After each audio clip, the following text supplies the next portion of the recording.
All right, everybody. I am live. I'm going live early today because I have a big day tomorrow. Um, Speaking for 50 Shades of Red podcast. This is Uncle Tommy Talks, and I am Uncle Tommy. Before I let the topic and the herd out the gate, I want to thank those that supported me through some of the difficult times. Because I've been going through a lot of depression due to my visual uh, medical diagnosis. I'm not going to dwell on a lot of it. I'm not looking for a pity party. This is just a shout out to thank those who supported me through it. Our vision is slowly decreasing. I was told that there's nothing that could do about it, so I may lose it probably sooner than I expected. Um, Matter of fact, I'm getting a second prescription in 4 weeks for my glasses, so I can see. But then after that, I have to see the surgeon for some treatments. They can slow the progression, they can't stop it. And it was just really shattering because that was the last thing I thought out of all the medical issues I've been through that I would go through. But I want to thank those who called in, text me, emailed me, and all of that because we care, and it's easier to soften the blow. And I've been isolating. I haven't been doing my shows and things like that. Um, because it's a very concerning issue. So I haven't been focused. And tonight topic that but I'm happy. My niece, I'm babbling a little bit. I'll get it together. Give me a second. My niece texted me and said, "Oh, you doing the show?" And the depressed part of me said, "No, I hadn't even thought of the topic." And I had worked earlier. And then I said, "Yeah." And the funniest topic popped into my head. And that topic tonight is sellout. Sellout. It has so much ambiguity to it because it covers so many applications, if that, for lack of a better expression to it. The sellout. This person. I'm going to read the definition now because I had to look it up. Not that I didn't understand what a sellout is, but I wanted to hear what either Webster or someone or some other entity decided that's what a sellout is. But what's funny is there's an urban dictionary. I don't know why I didn't know that, but I just didn't. I don't know everything. I'm not. My brain's not that big. Okay, so but let's read the definition first before we get started, so that way it tastes in your mouth. Because my first reason why I looked it up was my first understanding was that a sellout is someone that goes against the norm of a culture. It doesn't stick with that culture by association. In other words, to clear all of that up, what I thought a sellout was someone who um, we do a lot of things by association. We vote by association. We date by association. Um, we stand with political agendas by association. We live in communities pretty much by association. If or uh, that's maybe a little bit incorrect. That's probably by our financial means. But where I'm going with all of that is we do a lot of things by association, and I think once you navigate away from that, people consider you a sellout. But with that said, let me go with the definition. And this is by an Urban Dictionary. Couldn't find the name of it, but it said that a sellout. Well, the first definition is more commercial, is more um, capitalistic, if you will. It's more for selling something until it's sold, which is just really a generalized definition. But the urban definition said is anyone who sacrifices artistic integrity in an effort to become more successful and more noticed and more popular. And it's generally meaning music is what it's saying. In parentheses, it said generally that definition's pertaining to musicians and music. That, in other words, if you're an artist, and I'm going to go, I have an example for that because I was thinking about it even before I looked the definition up. Um, if you're an artist, you want to cross over, as the artists say.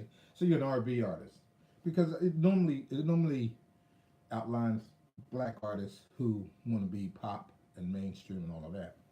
So if you're an artist, you want to cross over and you want everybody. You may just be that talented artist that you want everybody, musician or artist that you want everybody to listen to your music, regardless of culture, race, or anything else. Um, but then you have some people who criticize that and say that you need to keep it real and all of this, that you're just crossing over because you want this demographic to like you or this culture to like you so you can make more money. Um, and then it had after that it had someone who forgets their roots, and that blew my mind. I was like, really? So when you so in other words, by the urban definition, sellouts are people who forget their roots. In other words, I guess it didn't elaborate on that, but what my interpretation of that is that you tend to want to uh, embrace another, and I got a story for it. That's part of my personal life that you embrace another person's culture or habits or you tend to hang out with them and you want to act you want to be in their circle and be in their crowd. And as a matter of fact, I got a couple of stories about that. One of his dating, one of his politics, with the Trump administration and Republicans versus Democrats and things like that. So this podcast tonight may be a little bit interesting. It's going to rub a few people the wrong way, which I don't mind doing. Not that I'm out to rub anyone the wrong way, but I need your feedback. What your interpretation is it different from what my research had. Now, the second definition it says, which is more to the point, and it says a human being who abandons their convictions to impress people and to become more popular. I don't agree with the popular part, and I really don't agree with the impressing part. I think, and I'll tell you why. And I use a couple of movies. Well, I use a movie and I use a something I heard a stand-up comedian say that's very famous. All right, with the stand-up comedian, it was Damon Wayans did the stand-up, one of his last stand-up acts, and I remember he got on stage. He said, "I'm not a sellout, and if I have to sell it, I'll get the hell out." But he didn't go into what that meant so much. But what I interpreted to be was that um, because he's an entertainer, just like singers and everyone else, is that he didn't want to satisfy the commercial Caucasian aspect of it. What it means, like he didn't want he didn't cross over and just sacrifice his convictions so the white audience can listen and he could make more money and all of this. And then I watched the movie. It's an old movie with Denzel where he had a son that needed a heart transplant. I don't know the title. I didn't really have time to jump all in it. But I remember at the end, he actually stuck up the hospital. His character did, and he was going to kill himself to give his son his heart. And I remember he was giving his son the character who played the son. He was giving him the speech talking about sometimes, son, you have to sell out so you can get ahead because his insurance wasn't enough for the procedure.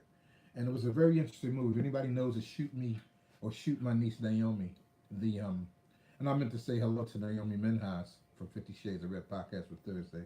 Um, to Solomon, the engineer, and to Cordell Epstein, who I haven't seen in a minute. But I want to shout out all three of you. I'm sorry, because I kind of let the herd out the gate, so to speak. But anyway, yeah. So in that movie, he talked about the characters talked and interacted, and I guess the character was saying, if you have to sell out to get ahead, do it. Is really what that all of that meant. In other words, he was saying, if it means selling out to get ahead, do it. Which drummed up the attitude, the question that popped into my head, and I need y'all feedback because this is really the whole podcast here is that if you knew by selling out according to what I've read you as far as the definitions are concerned, and you knew it would make a better life for yourself, but it would rub against your convictions for say your culture. In other words, let's get down to it. You're a black person. Um, you work a job. You take a job in a suburban neighborhood. It's predominantly whites, all whites at the job. They want you to hang out. They want you to rub elbows with other whites. Um, they want to introduce you to a new circle. Um, So you have your own circle of friends. Now you're moving up in your status and career. You can get a better house. You're making more money. You got better connections to do even bigger things for your family, for your children, um, for your wife, and then you come back to the hood and or you come back to your own neighborhood or whatever, or or let's not say the hood. No, we don't want to really put that hang that around the neck of all this. You come back to your friends, and they're like, you're hanging out with. We get it. You're hanging out with the job, with people from the job, your employers, this, that, third, and they consider you a sellout just simply because the people that you're doing it with are Caucasian or whatever, Asian, whatever. It doesn't necessarily have to be. Mostly the demographic, especially with blacks, is whites. On any level, on any kind of comparison with culture, the biggest combat is blacks versus whites. So um, they may consider you a sellout. They may consider you someone who you advantage your conviction so that way you can um, be, I don't think more popular, but I guess because you're really trying to advance your career. But then you have to ask yourself, are you really selling out, or are you just trying to advance your career, make a good living, have a good life for you and your family? Um, you may hobnob with them, but I don't believe. My personal belief is that you're not abandoning your convictions. You're not really looking for the popularity, but you are looking for the success. Crossing over, I guess, is what it's called. Even on those levels, and it can happen in political arenas. And I wrote down here by association really big, and I'll tell you why I wrote that. I wrote that because when we vote, do the family do the family tradition and things like that. We do a lot of things by association. If your family's Democrats, chances are you will be too by association. If your family's Catholic, and they instill that religious kind of faith on you, chances are you'll be Catholic too, or Baptist, or Methodist, or whatever it is, by association. Um, and sometimes even on the family circles, they may think that you're selling out if you go away from that and you decide, well, this may be a better fit for my life. This may be a better direction to go, or I'm just happier being Republican, or I'm happier being um, um, Buddhist or Muslim or whatever. You know, um, I mean, think about it, and I guarantee you, very few black families have probably discussed this. Is that um, if you were raised Baptist and you turned Muslim, are you selling out against the traditions? Especially you have a long history of Baptists in your family, and so you got a real religious family, and then you decide all of a sudden you're just Muslim. You want to change your name. You go through all this. Are you considered a sellout to your family? Think about it, because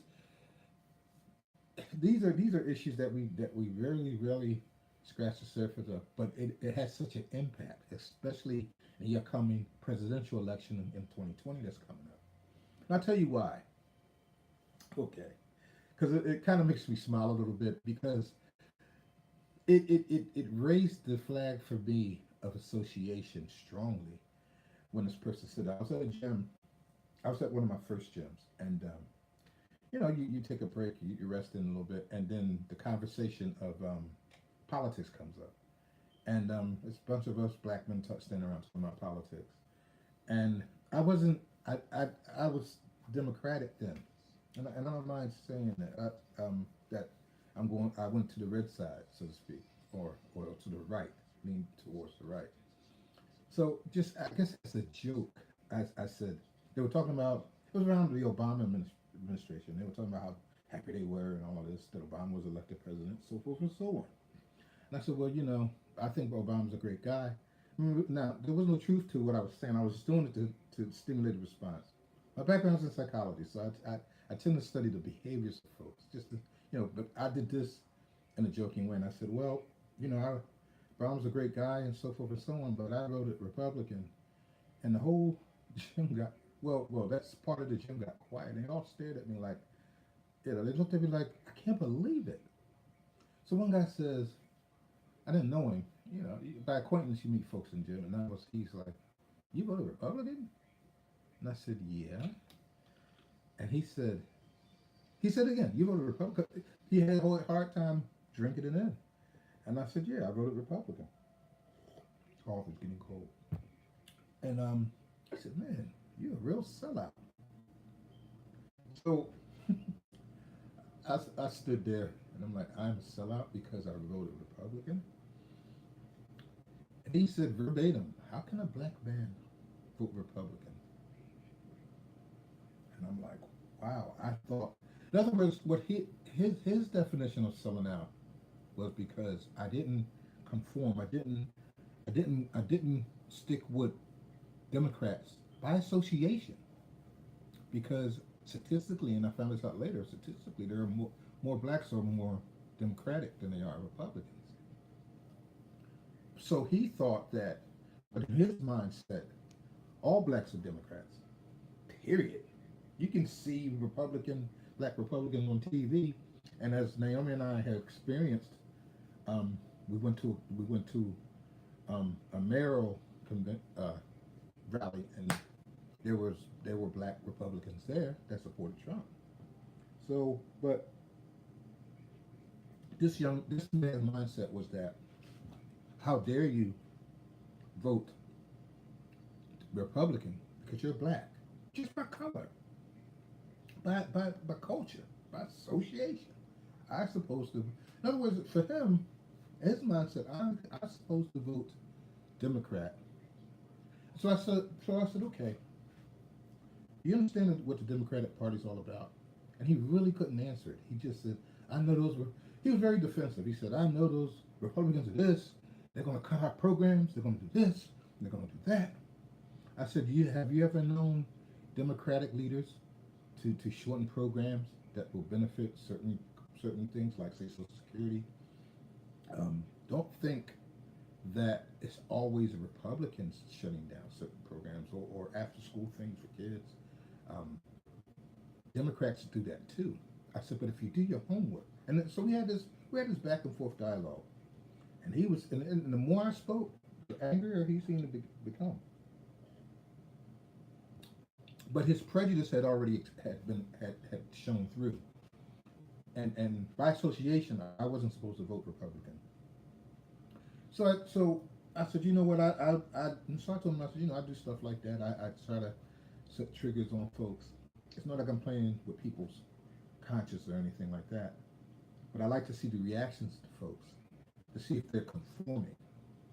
I said, here you are upset that I allegedly voted Republican, which I didn't, but I just wanted to stimulate your response, and which I got. I got the answers that I was looking for, and you were totally upset over that, simply for the fact that I'm African American. I supposed to vote Democrat, and it had me think later on in years, you know, and that was what 4 years ago. Yeah, 4 years ago, 3 years ago. That how many people go to the polls by association without really understanding the parties that they're voting for.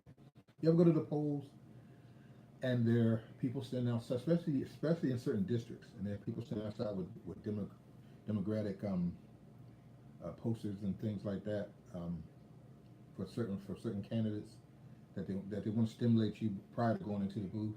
Like, vote for Jones because Jones is the next this and that, and he's going to be the next judge. He's going, whatever. And they try to do that. And even though at that point I voted Democratic, I would say no, thank you, I'm Republican, and do that, and you would get this automatic look, like, how can you do it?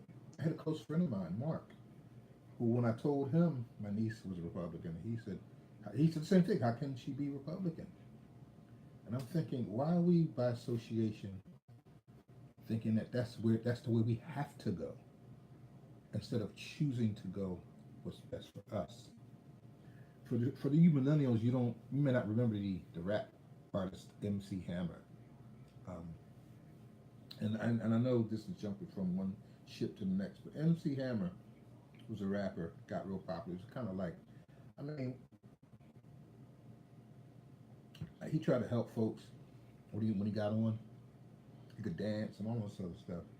And I remember he was one of the first rappers, and I'll get to where I'm going with this in just a second. He's one of the first rappers to become commercial. I remember a lot of other rappers thought he was a sellout. He developed a cartoon, Hammerman. He did the clothing line. And he did all the stuff that rappers currently do today. But back then, he was considered a full-fledged sellout. And I guess that being capitalistic or being, I really didn't understand it even then. That the man just wanted to expand his brand, and automatically he was tagged as sellout because he didn't keep it just rap. That's the only thing I could conclude. I guess that he didn't keep it just a music thing. He's considered a sellout because he had all those things. Unfortunately, he didn't have, and it's no insult to him, but unfortunately, he didn't have the smarts to keep his money tight and wound up filing bankruptcy. But that's a whole other story. But where I'm going with all of this is that um, he became commercial in so many ways, and other rappers were calling him a sellout because he's he's he's commercializing rap. He's turning rap into something that I guess in their opinion it shouldn't be, and that's why in its definition it says sacrifice artistic integrity. So I guess for other rappers he was sacrificing artistic integrity to become more famous, and they didn't like it, and they attacked him, on media was earlier then. You talking about like the 80s and 90s? Media was real early then. But he was attacked for all of that, and now rappers do it. Everything they're into everything, commercials, Cheerios commercials, and clothing lines, and so forth and so on. And nobody sees it. Times have changed, and nobody sees it as being a sellout. But they did. But they did then, which makes me wonder: does definition of sellout, is it different from person to person? Is it truly someone who forgets their roots? Is it truly someone who abandons their convictions to impress people? Or is it all of that? Is it a combination of all of this? What is your opinion? What do you think deeply? Let me pose a question to you viewers. If you knew that you could financially excel with certain culture or group of people, and your convictions and even your morality gets challenged here, and but the end result is a positive one. Say, for instance, say Donald Trump said, you know what, join, you're Democrat. Let's just use this example for clarity. Donald Trump, and you sit down and talk to me, and says, oh, you should go Republican. I can get you in line for all of this money for this and this and this and this, and all you do is support me, this and this, and because this will make it absolutely even more clear. You're literally sitting at a table with Trump, and he's telling you all of these goodies he's going to give you if you ride with him on his ship, so to speak, on his political ship, to be more precise. And you're looking at a windfall financially. You're like, man, if I ride with Trump, I could do this, I could do this. Even though I've been Democrat all my life, and my family's Democrat, and my wife's Democrat, blah blah blah. We've been Democrats and so forth, so on. Just add a little more seasoning to it. I'm someone in my community that does this for the Democratic Party, but I'm going to throw all that to the side for financial gain, which I mean, very large. I'm not talking about a few $1,000s. I'm talking about maybe even you were rich for the rest of your life.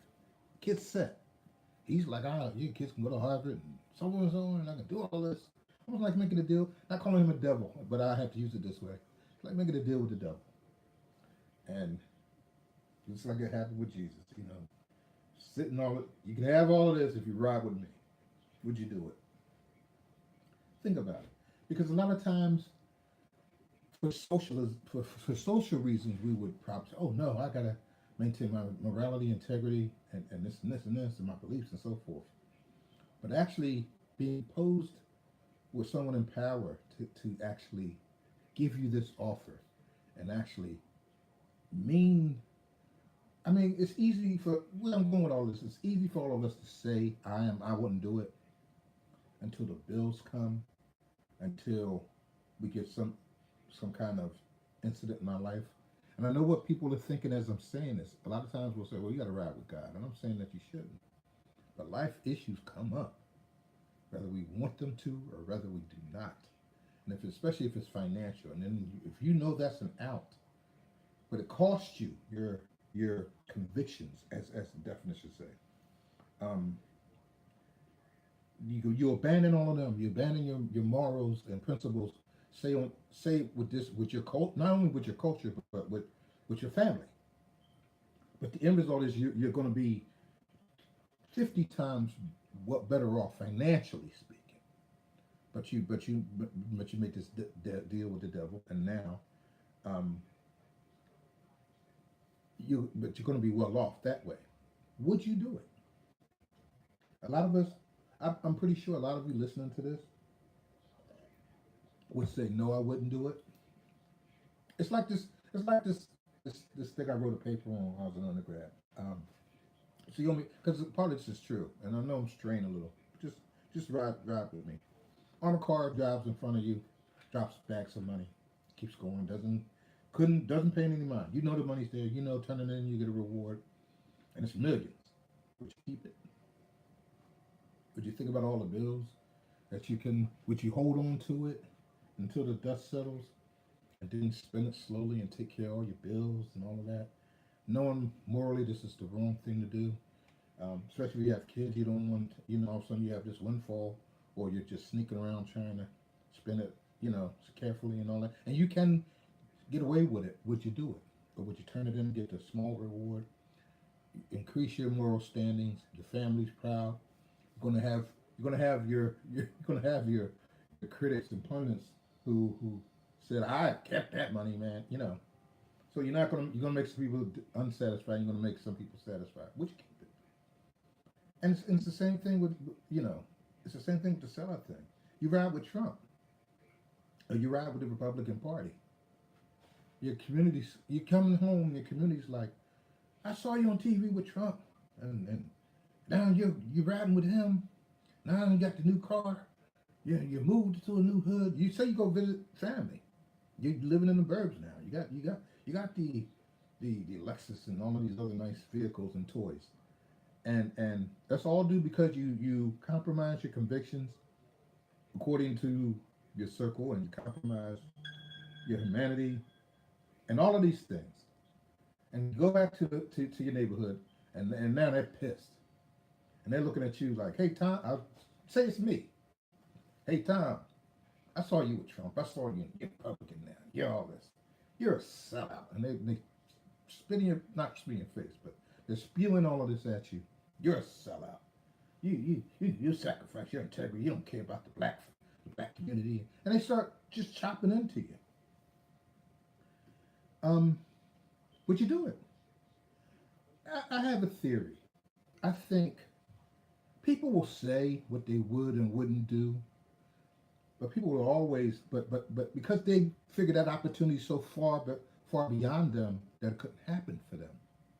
But if it did happen for them, would they take advantage of it? If you see a brighter day financially because you made these moves, like I'm pursuing, I'll use me. I'm pursuing the Republican Party because I see them being a stronger entity to deal with, especially when I researched and understood what being a Republican's about, as opposed to being Democratic. Um, I'm looking for brighter days for me, so I'm doing what's best for me. It's not a disrespect to my community or my culture or anything else like that. It's just simply we all strive to make better lives for ourselves, so we make choices and decisions to enhance that. And if a Donald Trump or Bezos or somebody walked up and said, "Tom, have dinner with me and my associations and friends, and these are the people you," because you hear it all the time, especially if you're in some sort of career. You hear it all the time. People say, "You need this is who you need to rub elbows with to get ahead in advance," and so forth and so on. And your friends may have a different position about it because the group's white or Asian or Indian or something else, and they decide, "Oh, Tom hanging out with the Indians and the whites and all them. He don't have time for us.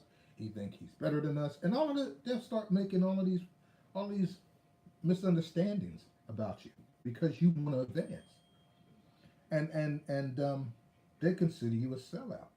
And my whole attitude is because it's not happening for them. Of course, they're going to look at you in the negative, which is sad in the black communities because we always try to do crabs in the barrel. We're always trying to. And people want to knock me for this, but I'm gonna say it. This is how I feel. We're always pulling each other down. I would cheerlead somebody on if I knew that you've got a better life ahead of you, no matter how you get there. You know, I mean, let's be honest here. How many celebrities used to be criminals and dealers and all this? Now they're celebrities and people forget their past. And how many people have they poisoned to get to where they are at? They sold out. They sold out big time. But we don't knock those the rap artist or the actor who I used to sling dope now and I make hit records. And it's not to knock them, but I'm just making a comparison. Are they selling out to their communities because all they really the self-centeredness is really is prevalent. They know they're wrong. It's a song out. I like the song, to be honest, but it's an old school song by Freeway, and Jay Z's in it and Beans in it, and he's talking about even though and the hook is even though what we do is wrong, but still they're praising the fact that they do it. They're like, look, I got to sling the stove for my family. I don't care if I destroy my community. I don't care if I destroy the weaker person. No, I'm just getting it on and I'm wearing diamonds and all of this other stuff. Are they selling their community out for their self gain? Do we ever really sit and think it, pick it up, micro analyze this and pick it apart?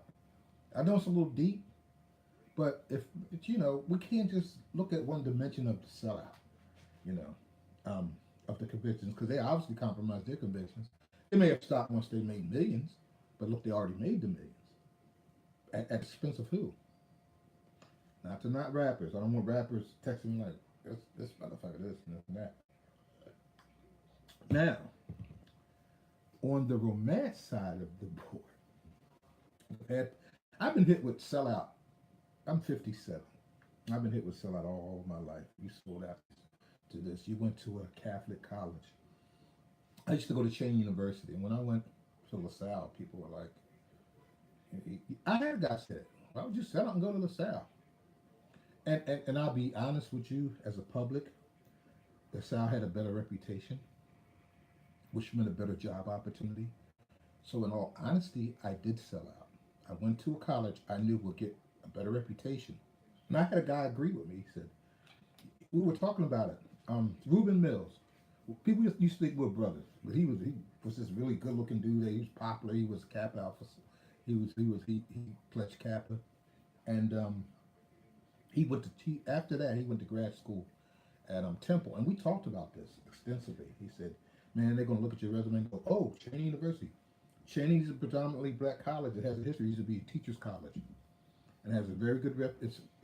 Then it was a very good school. They're going through a whole lot now. They actually wanted to close it, and that's a whole nother story. Maybe on another podcast night I'll go into it because I love Cheney. I love the fact that you go into a predominantly black school, but the bigger vision was how society look at you as that graduate, as opposed to say if you went to Yale.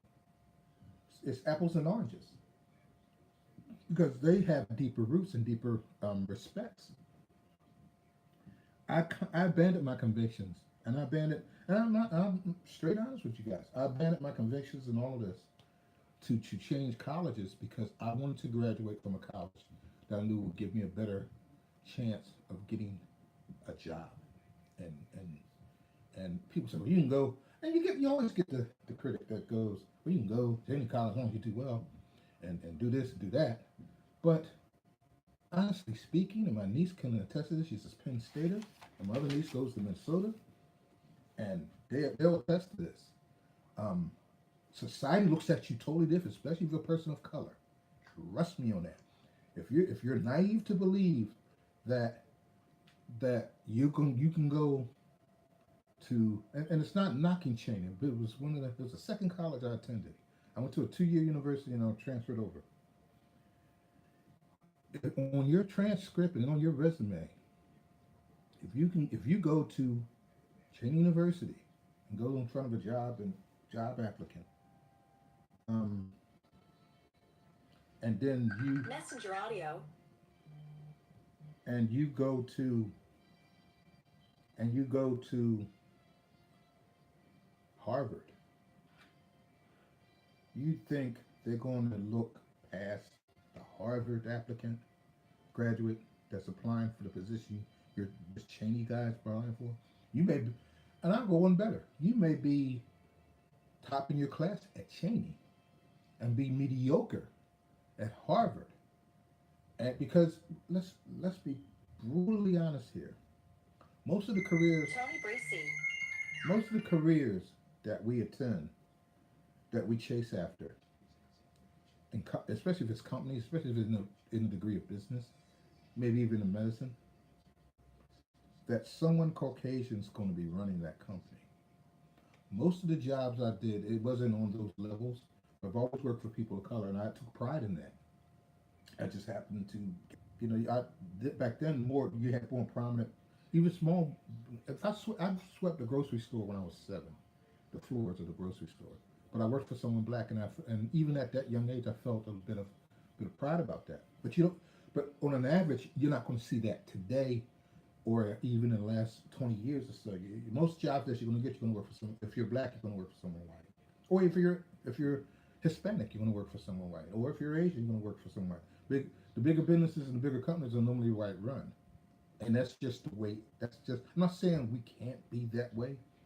It's just what it is right now. When you coming out of college, you want to work for I can't think of a company right off the bat, but it's white owned. That's and they're going to have and whether you want to embrace this or not, they're going to have certain prejudices about applicants of color. They just are. But you can pretend your skill set's going to be enough to get you through it. Why do you think we wear suits and we're looking all conservative when we go to job interviews? When we'd rather look like this. And that's the whole story. Because I've gone to an interview looking like this, and I got the job over 50 people. That's a whole nother story. Because I told them how they can increase their quarterly sales.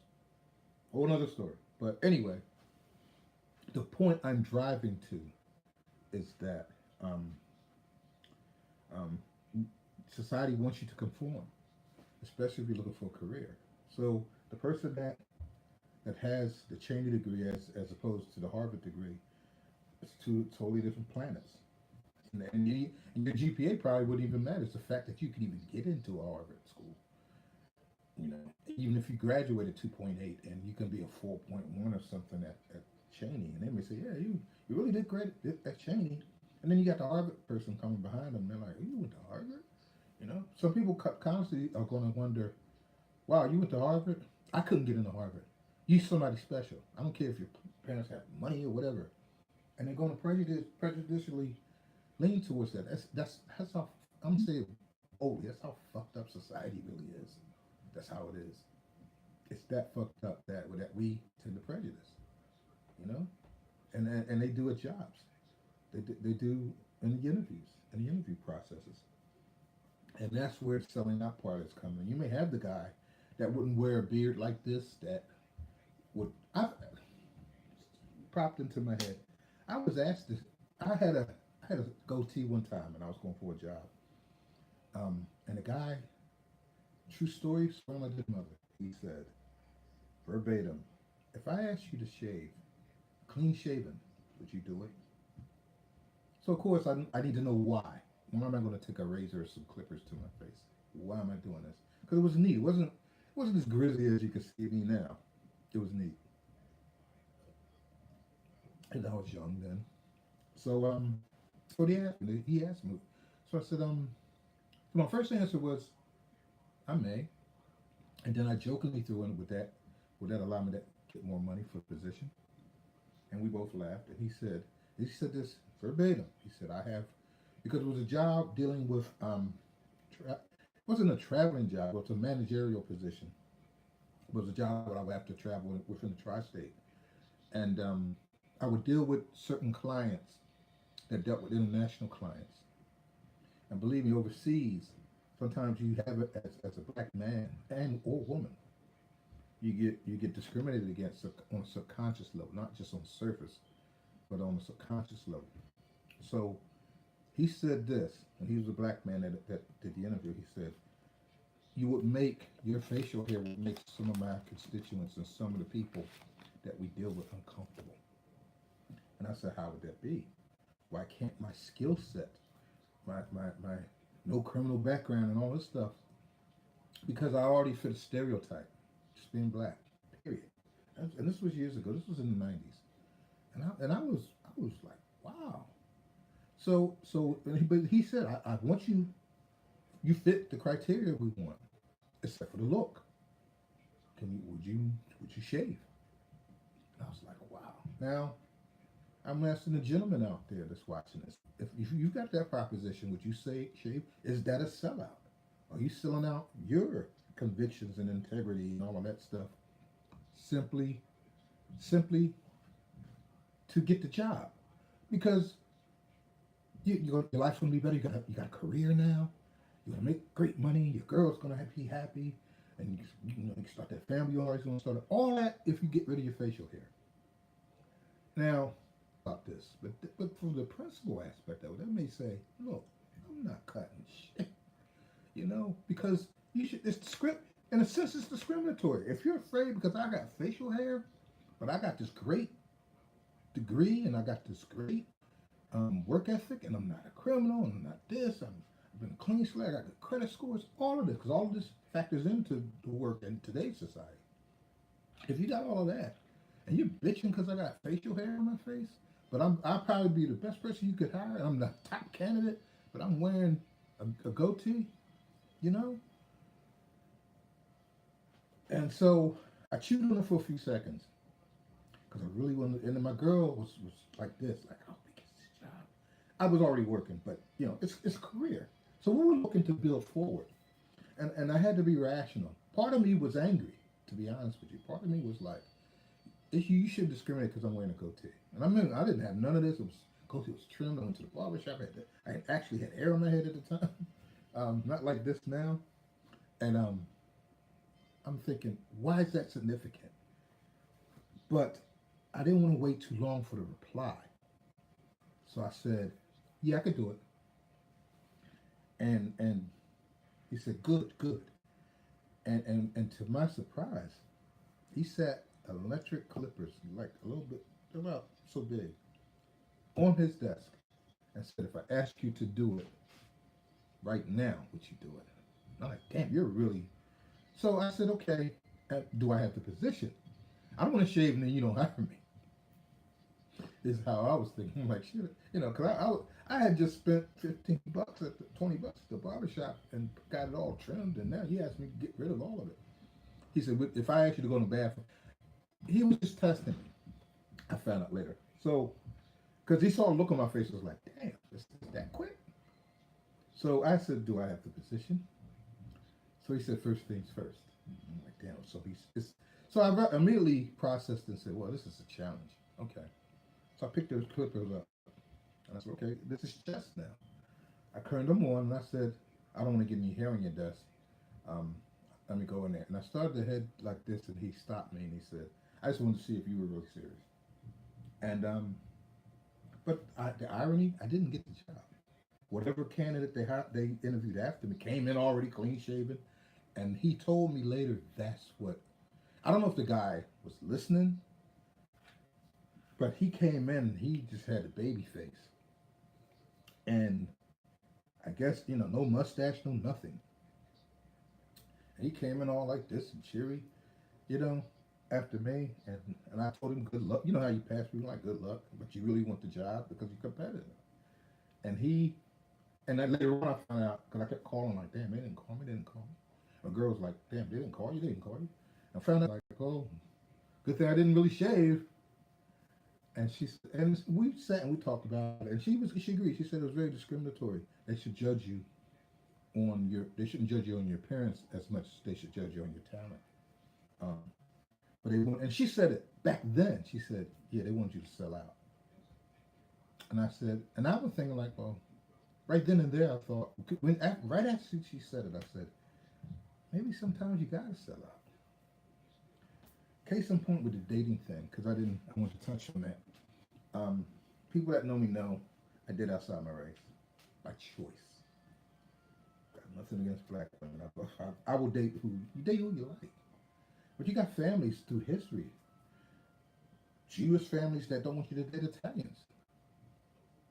If you do, you're sold out to your family. And why I say it in that context is because there's so many layers you peel back with. It goes way beyond the definition I read earlier. It goes way beyond abandoning your convictions to impress people or become more popular. It goes way beyond that. I think, people consider you selling out because you don't follow the associations and your family culture and all of that.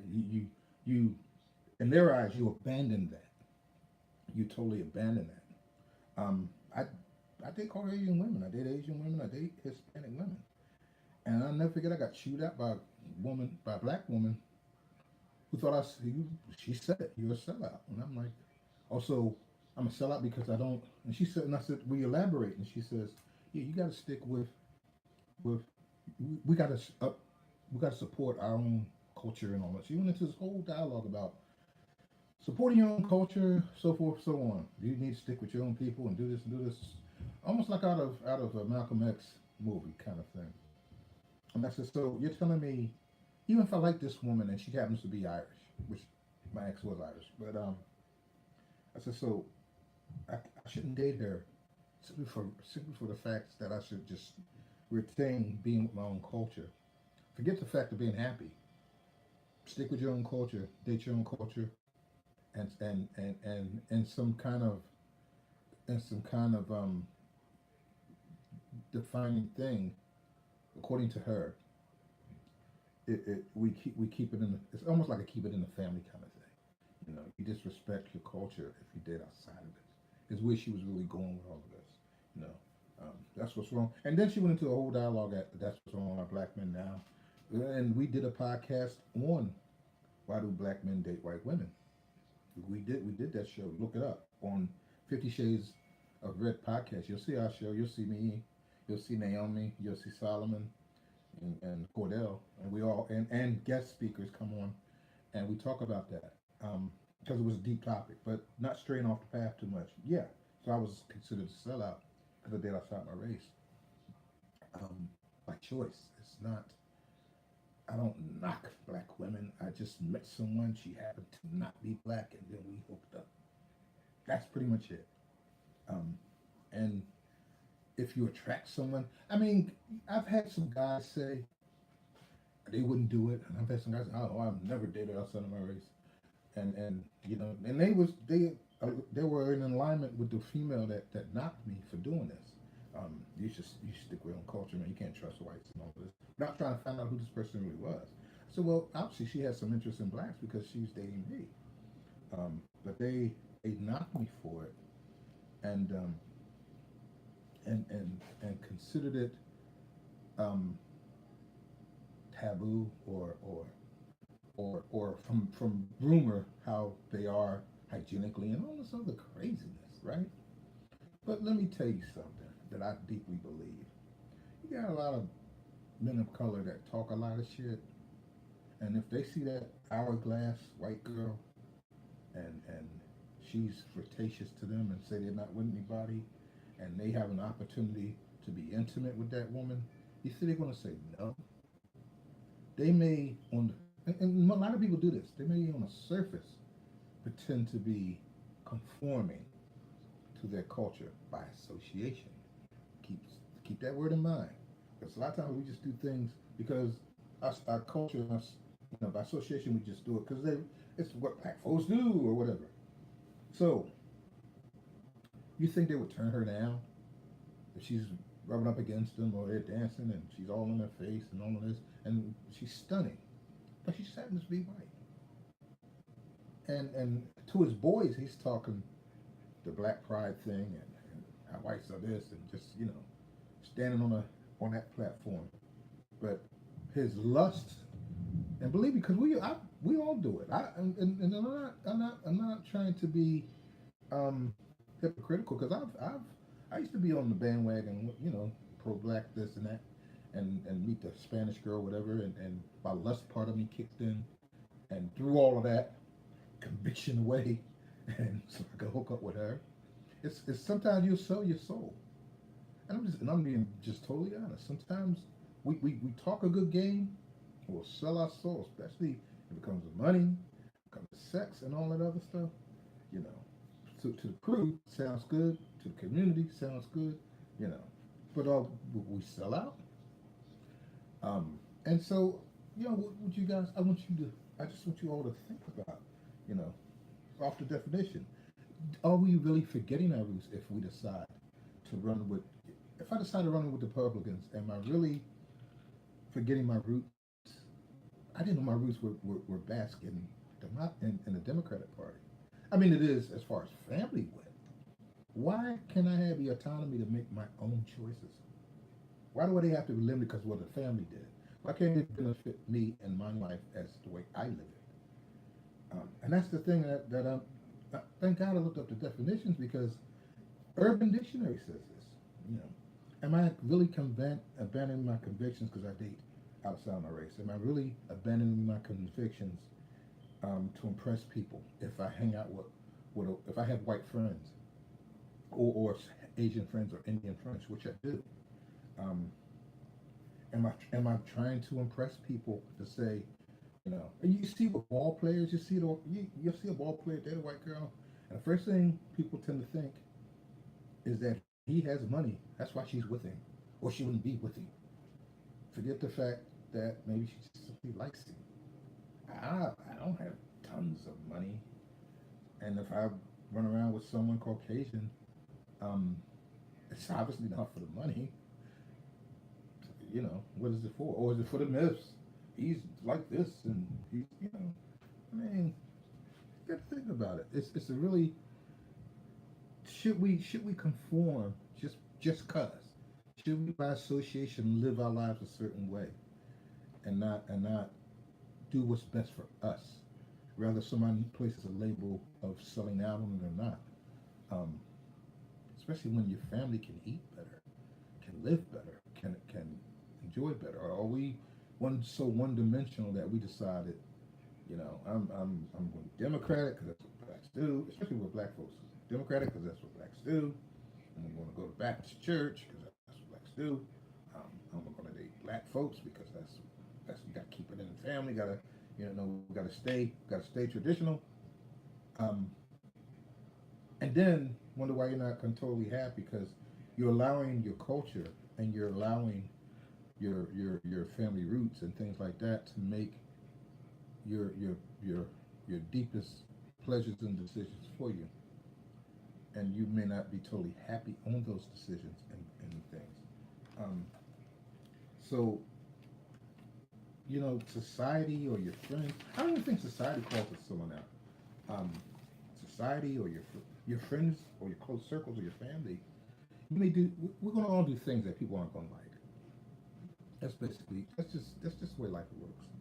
Um, we may stray from what is traditional. It's not just blacks. You can be um, Asian American, or you can be um, Italian, or you can be Jewish, and well, you can come from one of those backgrounds that's deep rooted in a certain way that life's lived. Um, and then you go in a different direction when, as an adult, you decided, hey, I want to do this, or I want to live this way, or I want to do this, because it brings you satisfaction, joy, harmony in your life. And your family decides you sold out. We've kept it this way for generations, and he's gonna or she is going to stray and do something else, and they're pissed at you. They may even disown you as a family member because in their understanding, you're a sellout. You sold your family out, decided to go on Instagram, and you know You don't go by association. It's almost like you're inhibiting your life to please other people, even if it's family members. And I'm just thinking, it's still not really what people think that it is. Is it going against convictions? Are why? I mean, do you ever question why are you why do you have that conviction if you're unhappy with it? Why do something that you're not happy with? If you go to Baptist church and because I see from my experiences, I went to Baptist church. I never really grasped it. I didn't understand. I understood it was church, and I understood that it was. I didn't understand other religions and denominations until I went to a college where religion was part of the curriculum, and I got to learn about other religions and cultures and things and why they practice those denominations that they do. Um, but when I went to, you growing up, and I mean, back in the day, you went to church. There was no ifs, no, there wasn't no sitting around watching football and all this. When you're a kid, you went to church. Period. And there was no, there was a dictatorship in your family, and Dad said your ass is going to church Sunday morning. You and those of you older people understand this. You went. There was no unless you were really like about to flatline. You went to church. Um, and in retrospect, it was funny. It's funny today, but if you didn't want your ass warmed, I said, I mean, you didn't dare go. I ain't going to church. I don't want to go. Unheard of back then. But anyway, you went to church, and if your family was Baptist, you went to Baptist church. As a black person, you went. You didn't understand it, and so as a teenager, I remember my mother said, "You don't go to church anymore." And I told her, "Mom, it's not that I don't appreciate Jehovah. I don't appreciate God or religion. I can't. I don't want to be hypocritical and sit up in the church and pretend that I understand what's going on when I don't. I need to find what works for me. I used to, and to go further, I used to, for 8 years, I used to talk with Jehovah's Witnesses. My nephew was a witness. He was a baptized witness. I like them. I like that religion because it was informative. It always linked in current events. I'm not saying other religions don't, but it linked in current events that went on, and they did a parallel with how Jehovah predicted this, and this is why this is what it is today, so forth and so on. So I found that stimulating, the research part. So that's what captured my attention with Jehovah's Witnesses, um, and why I stopped studying with them was because someone did something against the program and they just totally ousted them. It wasn't like they gave them a second chance. I don't know if that was their way of handling it. I know it's just simply what they did. And I asked him, I said, wow, you didn't give my man a second chance because he wasn't like he stuck up a bank or he murdered somebody or something like that, but it was something really, really something that was worthy of forgiveness. And they collectively, the elders said, nope, we're not forgiving him. He's out. And that scared me. I said, so if I had an impulse to steal out of the store a pack of gum, knowing it's against the practicings and teachings of the Jehovah's Witnesses, I'm going to be ousted. And I'm not saying it was just that simplistic, but it was just something that, it wasn't that deep. I'll put it that way. But they thought it was, and that stopped me from studying with them. But it didn't stop me from learning from them.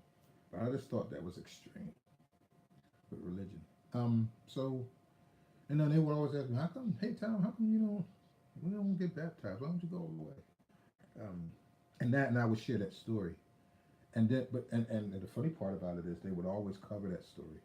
I don't want to bore you with that part of it, but it's just it was like when I walked away, and I was, and I was going to, and I actually as a guest was going to Catholic church. The witnesses was like, you're selling out, you know.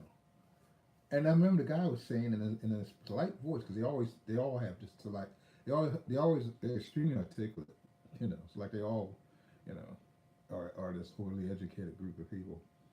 Not to insult them, but because I've never heard a witness talk without having some, some politeness in their voice, and they were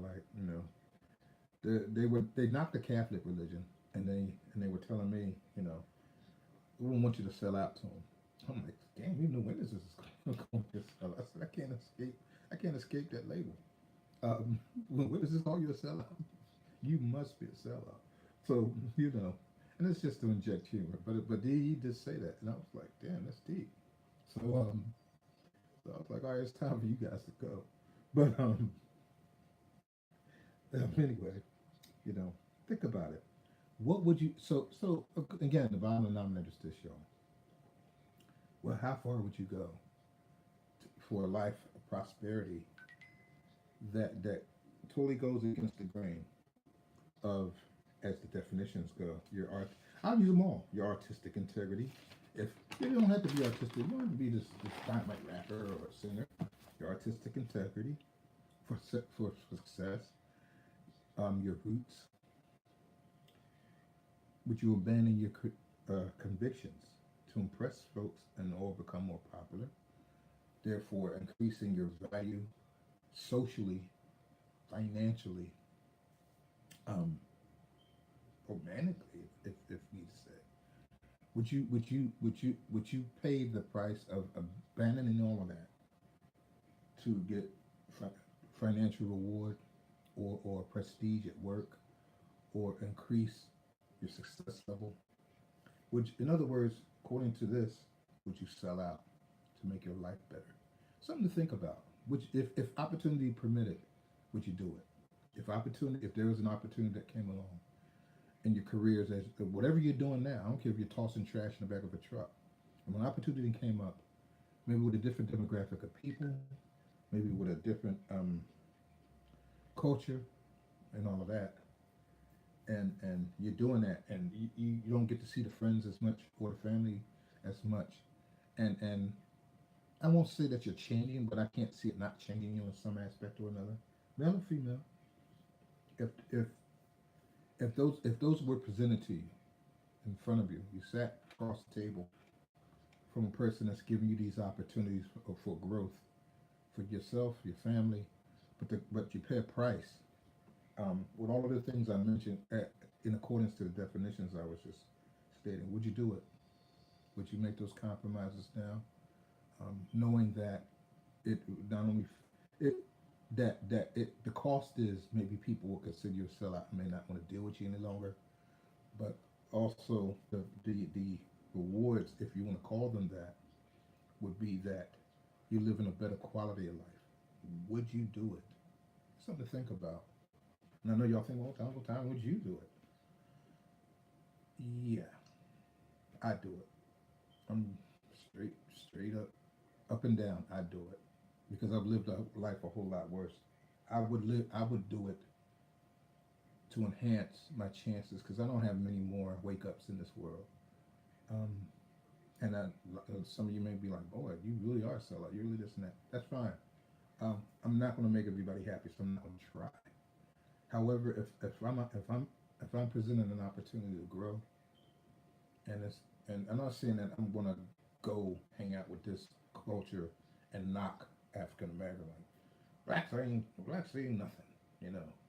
You Indians are better or something like that. You know, I wouldn't do that. I wouldn't go lay on my belly and everything, but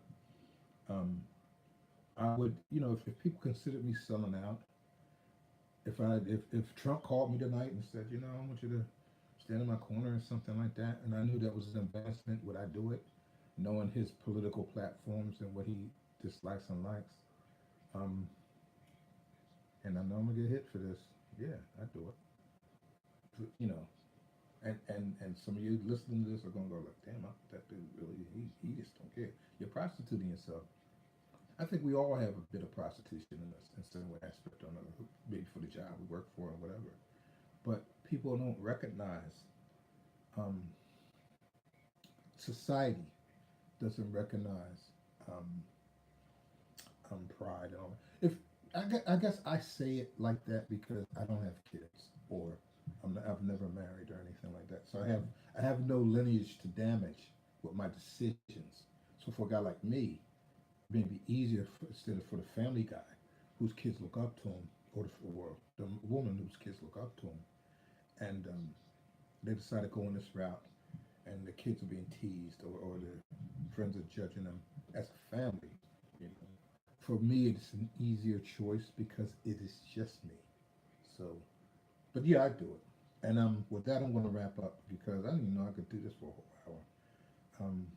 Again, I want to thank everybody, especially you, Tony, because I love you to death, man, unconditionally.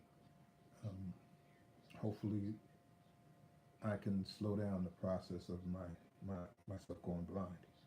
And I don't want to get solemn or tearjerker or pity party. None of that. It's just that if that happened, if I woke up tomorrow and I couldn't stare out of these eyes anymore, I want to thank the people that supported me and wished me well. And I want all of you to take care. Um, we talk a whole lot of stuff on these podcasts, but deep down, I think everybody has a bit of concern for everybody else. I think that we all have enough heart to care for others and want to do right for others, or hope that others are doing right. So with that, for this segment, and I don't know what my topic's going to be next week, but I hope it's a bang. Hope it's something really nice. Um, Hopefully, I'm in better spirits. But I want you all to have a safe and prosperous spring 2019 and everything, because you know the summers get wild. Um, so with that said, this is Uncle Tommy Talks. And thank you, my niece Naomi, Jazzy Minhas, Solomon, and Cordell. And hope to talk with you guys Thursday. So people tune into the Thursday podcast. I believe it's at 8. 50 Shades of Red podcast. And always you can hit me up here on Tuesday at 7. I just started early because I have a big day tomorrow. Uncle Tommy Talks, where we can just, we lean towards the right, but we also talk about current events, hot topics, and just sometimes even trivial like tonight. Like even with this tonight's podcast, sellouts. Sometimes I'm very offbeat. Sometimes I'll talk about stuff that's really left field, but I'll kind of bring it into the within the ballpark, so to speak, to scratch your head of interest, because it's some things we move so fast in this society that sometimes we don't think about the in betweens, and it is something to consider. What what would compromise your moral, your ethical convictions, um, your roots, things like that, for a better life. You know, what people would consider being a sellout. Would you sell out? So with all that, I want you all to have a good night and God bless.